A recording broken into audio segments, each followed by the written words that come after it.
ಆರಂಭಿಸಿದ ಕರ್ನಾಟಕ ಯಕ್ಷಗಾನ ಅಕಾಡೆಮಿ ಬೆಂಗಳೂರು ಇದರ ಅಧ್ಯಕ್ಷರಾದ ಡಾಕ್ಟರ್ ತಲ್ಲೂರು ಶಿವರಾಮ ಶೆಟ್ಟರು ನಲ್ನುಡಿಗಳನ್ನಾಡಬೇಕಾಗಿ ವಿನಂತಿಸಿಕೊಳ್ಳುತ್ತಿದ್ದೇನೆ. ದೇವರಾದ ಮಂಗಳ ದೇವರನ್ನು ಸ್ಮರಿಸಿಕೊಳ್ಳುತ್ತಾ, ಶ್ರೀ ಕೃಷ್ಣಮುಖ್ಯ ಪ್ರಾಣ ಸ್ಮರಿಸಿಕೊಳ್ಳುತ್ತಾ, ಮಂಗಳೂರು ವಿಶ್ವವಿದ್ಯಾಲಯ ಡಾಕ್ಟರ್ ಪಿ ದಯಾನಂದ ಪೈ ಮತ್ತು ಪಿ ಸತೀಶ್ ಪೈ ಯಕ್ಷಗಾನ ಧ್ಯಾನ ಕೇಂದ್ರ ಮಂಗಳ ಬೆಂಗಳೂರು ಯಕ್ಷಮಂಗಳ ಪ್ರಶಸ್ತಿ, ಯಕ್ಷಮಂಗಳ ಕೃತಿ ಪ್ರಶಸ್ತಿ ಪ್ರದಾನ ಸಮಾರಂಭದಲ್ಲಿ ಮುಖ್ಯ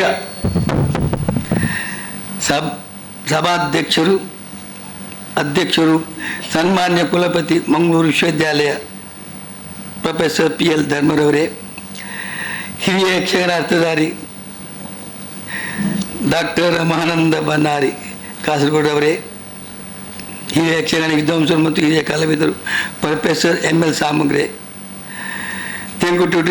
ತೆಂಕುತಿಟ್ಟಿನ ಯಕ್ಷಗಾನ ಹಿರಿಯ ಬಣ್ಣದ ವೇಷಧಾರಿ ಕಲಾವಿದರು ಸದಾಶಿವ ಶೆಟ್ಟಿಗಾರ್ರೆ, ಹಾಗೂ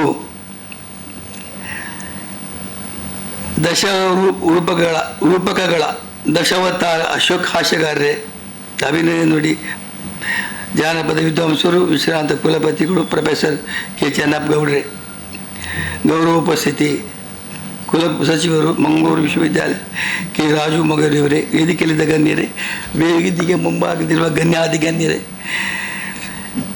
ಯಕ್ಷಗಾನ ನಿಮಗೆ ಗೊತ್ತಿದೆ, ಯಕ್ಷಗಾನ ಮೊದಲು ಅಲ್ಲಿಂದ ಪ್ರಾರಂಭವಾಗಿ ಇವತ್ತು ವಿದ್ಯಾವಂತರವರೆಗೆ ಕೊಂಡು ಹೋಗ್ತಾ ಇದೆ. ಅಂದು ಅವಿದ್ಯಾವಂತರು ಅವರು ವಿದ್ವಾಂಸರಾದರು, ಅವಿದ್ಯಾವಂತರಾದರೂ ಕೂಡ ವಿದ್ವಾಂಸರಾದರು. ಈಗ ವಿದ್ವಾಂಸರು ಯಕ್ಷಗಾನಕ್ಕೆ ಬಂದು ದೊಡ್ಡ ಎತ್ತರಕ್ಕೆ ಕೊಂಡು ಹೋಗಿದೆ. ಇನ್ನು ಯಕ್ಷಗಾನ ಎಲ್ಲಿವರೆಗೆ ಆಗಿದೆ, ವಿದ್ವಾಂಸರಿದ್ದಾರೆ, ಡಾಕ್ಟರ್ ಇದ್ದಾರೆ, ಇಂಜಿನಿಯರ್ ಇದ್ದಾರೆ, CA ಇದ್ದಾರೆ, ಅಧ್ಯಾಪಕರಿದ್ದಾರೆ, ಎಲ್ಲರೂ ಈ ಯಕ್ಷಗಾನಕ್ಕೆ ತೊಡಗಿಕೊಂಡಿದ್ದಾರೆ. ಅದೇ ರೀತಿ ಮುಡಲ್ಪಾಯಕ್ಕೆ ಹೋದಾಗ ಎಲ್ಲ ವಿದ್ವಾಂಸರಿದ್ದಾರೆ, ಯಕ್ಷಗಾನಕ್ಕೆ ತೋಡಿಕೊಳ್ಳೋ ಯಾರು ವಿದ್ಯಾರ್ಥಿಗಳಾಗಲಿ ಯುವಕರಾಗಲಿ ಯಾರು ಮುಂದೆ ಬರುತ್ತಿಲ್ಲ. ಇಲ್ಲಿ ನಮಗೆ ಸಂತೋಷ ಅಂತ ಹೇಳಿದರೆ, ನಮಗೂ ಈ ಬಡಗುತಿಟ್ಟಿನಲ್ಲಿ, ತೆಂಕುತಿಟ್ಟಿನಲ್ಲಿ, ಬಡಬಿನಲ್ಲಿ ಅಂತ ಸಂತೋಷ, ಎಲ್ಲರೂ ಬರ್ತಾ ಇದ್ದಾರೆ. ಹಾಗೆ ಯಕ್ಷಗಾನ ಉಳಿಯುವ ಸಂತೋಷ, ಸಾವಿರಾರು ಜನ ಕಲಾವಿದರಿದ್ದಾರೆ. ಅಲ್ಲಿ ನಿನ್ನೆಲ್ಲ ಮೊನ್ನೆ ನಮಗೆ ಮುಡಲ್ಪಾಯದ ಒಂದು ಯಕ್ಷೋತ್ಸವ ಮಾಡಿದೆವು. ಅಲ್ಲಿ ನೋಡುವಾಗ ಅವರ ಸ್ಥಿತಿಗತಿಯೇ ನೋಡುವಾಗ ಅದು ನಶಿಸಿ ಹೋಗುವ ಪರಿಸ್ಥಿತಿಯಲ್ಲಿದೆ, ಯಾರೂ ಇಲ್ಲ, ಎಲ್ಲ ಈಗ ತಲೆಮಾರು ಬಿಟ್ಟರೆ ಬೇರೆ ಯಾರು ಬರೋದಿಲ್ಲ.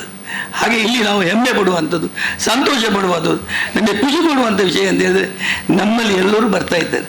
ಯಕ್ಷಗಾನ ಉಳಿಲಿಗೆ ನಮಗೆ ಸಮಸ್ಯೆಗಳಲ್ಲ, ಯಕ್ಷಗಾನ ಉಳಿಸಿ ಹೇಗೆ ಹೋಗೋದು, ಹಿಂದೆ ಆ ಕಷ್ಟದ ಕಾಲದಲ್ಲಿ ಯಕ್ಷಗಾನ ಆ ಪೆಟ್ಟಿಗೆಯನ್ನು ಶ್ರದ್ಧಾ ಭಕ್ತಿಯಿಂದ ಆ ದೈವ ಕಲೆಯನ್ನು ಹೇಳಿಕೊಂಡು ಅದನ್ನು ಅವರು ನಂಬಿ ಬಂದು ಆ ಕಲೆ ಉಳಿಸಿಕೊಂಡು ಬಂದವರು ಇಂದು ಬರುವ ಈ ವಿದ್ಯಾವಂತರು ಅದು ಹೇಗೆ ಉಳಿಸಿಕೊಂಡು ಹೋಗುವುದು, ಪಾರಂಪರಿಕವಾದ ಉಳಿಸಿಕೊಂಡು ಹೋಗುವ ಕಾರ್ಯ ನಮ್ಮಿಂದ ಆಗಬೇಕು. ಯಾಕೆಂದರೆ ಹಿಂದೆ ಮಾಡುವಂಥ ಕಥಾಪೂರ್ವಕವಾಗಿ ಆ ಕಥೆಗೆ ಎಷ್ಟು ಬೇಕು ಅಷ್ಟನ್ನು ಕಥಾ ಸಾರಾಂಶವಾಗಿ ನಡ್ಕೊಂಡು ಬಂದ ಎಷ್ಟೋ ಜನ ಅದನ್ನು ನಾವು ಉಳಿಸುವ ಕಾರ್ಯಕ್ರಮ ಇನ್ನೂ ನಮ್ಮ ವಿದ್ಯಾರ್ಥಿಗಳು ಮಾಡಬೇಕು. ಅದು ಹಿಂದೆ ನಾವು ವಿದ್ಯೆ ಕಲಿತಿದ್ದೇವೆ, ಅದು ಆಗಲ್ಲ, ಈಗಲ್ಲದ ಹೋಗಬಾರ್ದು. ಅದು ಹೋದರೆ ಅದು ಮುಂದೆ ನಮಗೂ ಮುಂದೆ ಇವತ್ತಿನ ಮುಡಬಾಯಿಗೆ ಆದ ಹಾಗೆ ಪರಿಸ್ಥಿತಿ ಬರಬಾರ್ದು.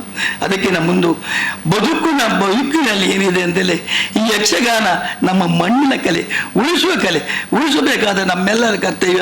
ನೀವೆಲ್ಲ ವಿದ್ಯಾರ್ಥಿಗಳಿದ್ದಾರೆ, ಅದಕ್ಕೆ ನಾವು ಎಲ್ಲ ಪ್ರೋತ್ಸಾಹ ಕೊಡಬೇಕು. ಆ ಕಲೆ ನಮ್ಮದು. ಇವತ್ತು ನೀವು ಎಷ್ಟು ದೊಡ್ಡ ವಿದ್ಯಾವಂತರಾಗಲಿ, ಕುಲಪತಿಗಳಿದ್ದಾರೆ, ಎಲ್ಲ ಇದ್ದಾರೆ, ಆದೊಬ್ಬ ಕಲಾವಿದನಿಗೆ ಅವ ಯಾವಾಗಲೂ ಜೀವಂತ ಕೊನೆವರೆಗೂ ಅವ ಕಲಾವಿದನಾಗಿ ಬೆಳೀತಾನೆ. ಅದರಲ್ಲಿ ಒಬ್ಬರಿಗೆ ಮಾತ್ರ ಸಿಕ್ಕೋದು, ಎಲ್ಲ ಮಾಜಿಗಳಾಗ್ತವೆ. ಕಲಾವಿದನಿಗೆ ಅವ ಯಾವಾಗಲೂ ಮಾಜಿ ಆಗೋದಿಲ್ಲ, ಕಲಾವಿದನಾಗಿ ಬೆಳೀತಾನೆ. ನಮಗೆ ಎಲ್ಲಿ ಒಂದು ಹೆಜ್ಜೆ ಹಾಕಿದ್ರು ಕೂಡ ಅವನು ಕಲಾವಿದನೇ. ಅಂತಹ ಕಲೆ ಉಳಿಸುವ ಪ್ರಯತ್ನ ನಾವೆಲ್ಲ ಮಾಡಬೇಕು. ಅದರಿಂದ ವಿಷಯ ಈಗ ದಯಾನಂದ ಮತ್ತು ಸತೀಶ್ ಭಾಯಿ ಅವರು ಮಾಡಿದ ದೊಡ್ಡ ಸಾಧನೆ ಇದೊಂದು ಉಳಿಸಬೇಕೆಂದ ಈ ಒಂದು ವಿಶ್ವವಿದ್ಯಾಲಯದಲ್ಲಿ ಅದನ್ನು ಸ್ಥಾಪಿಸಿಕೊಂಡು ಯಕ್ಷಗಾನಕ್ಕಾಗಿ 50-60 ಜನ ವಿದ್ಯಾರ್ಥಿ ಕಲಿತಾ ಇದ್ದಾರೆ. ನಮ್ಮಲ್ಲಿ ಒಂದು ಸಂತೋಷ ಏನಂದರೆ ನಾವು ಹೆಚ್ಚು ಒತ್ತು ಕೊಡ್ತು ವಿದ್ಯಾರ್ಥಿಗಳಿಗೆ ಯಕ್ಷಗಾನ ಕಲಿಬೇಕು ಅಂತ ಹೆಚ್ಚು ಒತ್ತು ಕೊಡ್ತಾ ಇದ್ದೇವೆ. ಮತ್ತು ಮಹಿಳೆಯರಿಗೆ ಎಲ್ಲಿ ಮಹಿಳೆ ಯಕ್ಷಗಾನ ಇದೆ ಅವರಿಗೆ ಕೂಡ ನಾವು ಸಹಕಾರ ಕೊಟ್ಕೊಂಡು ಬರ್ತಾ ಇದ್ದೇವೆ. ಯಕ್ಷಗಾನ ಅಕಾಡೆಮಿ ಅದು ಹೆಚ್ಚಿನ ಪ್ರೋತ್ಸಾಹ ಎಲ್ಲ ಹೆಚ್ಚು ಮಕ್ಕಳಿಗೆ ಮತ್ತು ಮಹಿಳೆಯರಿಗೆ ಕೊಡ್ತಾ ಇದ್ದೇವೆ. ಯಾಕೆ ಅಂತ ಹೇಳಿದ್ರೆ ಮಹಿಳೆಯರು ಕಲಿಬೇಕು. ಮಹಿಳೆಯರು ಕಲಿತರೆ ಅದು ಹೆಚ್ಚು ಉಳಿಯಲಿಕ್ಕೆ ಅವಕಾಶ ಆಗ್ತದೆ. ಮಹಿಳೆಯಿಂದ ಯಕ್ಷಗಾನ ಉಳಿಯಬೇಕಂತ ಹೇಳಿದ್ರೆ ಮಹಿಳೆಯರಿಗೆ ಮನೆಯಲ್ಲಿ ಕೂತ್ಕೊಂಡು ಯಕ್ಷಗಾನೇ ಕಲ್ತ್ಕೊಂಡು ಬರ್ತಾ ಇರ್ತಾರೆ. ಅದಕ್ಕೆ ಹೆಚ್ಚಿನ ಆಸಕ್ತಿ ತೋರಿಸ್ತಾ ಬರ್ತಾರೆ. ಪುರುಷರು ಹೊರಗೆ ಹೋಗಿ ಬಂದರೂ ಕೂಡ ಹೇಗೆ ಆಕ್ಷನ್ ನಾನು ಒಂದು 10-15 ಕಡೆ ನಾನು ಹೋದಾಗ ಹೆಚ್ಚು ಆಸಕ್ತಿ ಅವರಿಗೆ ಇರುವಂಥ ಆಸಕ್ತಿ ನಮಗೆ ಪುರುಷರಲ್ಲಿ ಕೂಡ ಇರುವುದಿಲ್ಲ. ಅಂಥ ಆಸಕ್ತಿ ಬರಬೇಕಾದ್ರೆ ಮಹಿಳೆ ಹೆಚ್ಚು ಕಲಿಬೇಕು. ಮತ್ತು ಮಕ್ಕಳಿಂದ ಕಲಿತರೆ ತುಂಬ ಸಂಸ್ಕಾರ ಮತ್ತು ಸಂಸ್ಕೃತಿ ಉಳಿತದೆ. ಮಕ್ಕಳು ಕಲಿತು ಅವರು ಸಂಸ್ಕೃತಿ ಉಳಿಯುವುದು ಅಂತ ಹೇಳಿದರೆ ಆ ಕಥೆ ಸಾರಾಂಶದಲ್ಲಿ ಗುರು ಹಿರಿಯರಿಗೆ ಗೌರವ ಕೊಡುವಂಥದ್ದು, ಗುರು ಹಿರಿಯರ ಮೇಲೆ ಪ್ರೀತಿ ವಾತ್ಸಲ್ಯ, ತಂದೆ ತಾಯಿ ಮೇಲೆ ಪ್ರೀತಿಯ ವಾತ್ಸಲ್ಯ ಬರ್ತದೆ. ಯಾಕೆಂದರೆ ಕಥಾ ಸಾರಾಂಶ ಹಾಗೆ ರಾಮಾಯಣ ಮತ್ತು ಮಹಾಭಾರತದಲ್ಲಿ ಇದನ್ನು ಉಳಿಸಬೇಕಾದ್ರೆ ಮಕ್ಕಳು ಬರಬೇಕು. ಮಕ್ಕಳು ಮುಂದೆ ತಂದೆ ತಾಯಿಯನ್ನು ಚಂದದಲ್ಲಿ ನೋಡಲಿಕ್ಕೆ ಅವರಿಗೆ ಮನಸ್ಸು ಬರ್ತದೆ. ಯಾಕೆಂದರೆ ಗುರು ಹಿರಿಯರು ಈಗಿನ ಕಾಲ ಪರಿಸ್ಥಿತಿ ಏನಾಗಿದೆ, ಬೇರೆ ಬೇರೆ ಕಡೆಯಲ್ಲಿ ಎಲ್ಲ ಕಡೆ ನಾನು ಹೋಗ್ತಾ ಇದ್ದೇನೆ ಕೂಡ ವೃದ್ಧಾಶ್ರಮ ದಿನ ಹೆಚ್ಚಾಗ್ತಾ ಇದೆ. ಕಾರಣ ಇಷ್ಟಂದರೆ ಮಕ್ಕಳು ವಿದ್ಯಾವಂತರ ಹಾಕ್ಕೊಂಡು ಉದ್ಯೋಗಸ್ಥರು ಹಾಕ್ಕೊಂಡು ಹೋದ ನಂತರ ಮತ್ತೆ ತಂದೆ ತಾಯಿಯ ಮೇಲೆ ಆ ಪ್ರೀತಿ ವಾತ್ಸಲ್ಯ ಬರುವುದಿಲ್ಲ.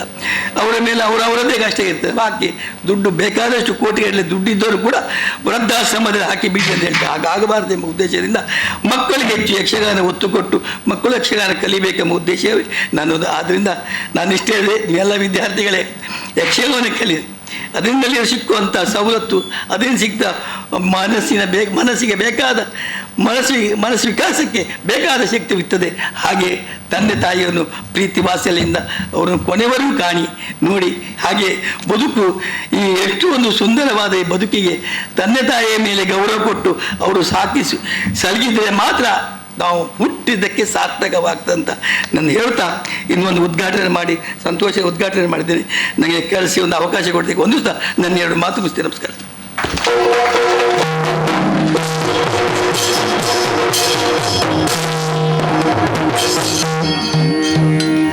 ಮಾನ್ಯರೇ, ತಮಗೆ ಧನ್ಯವಾದಗಳನ್ನು ಸಲ್ಲಿಸುತ್ತಾ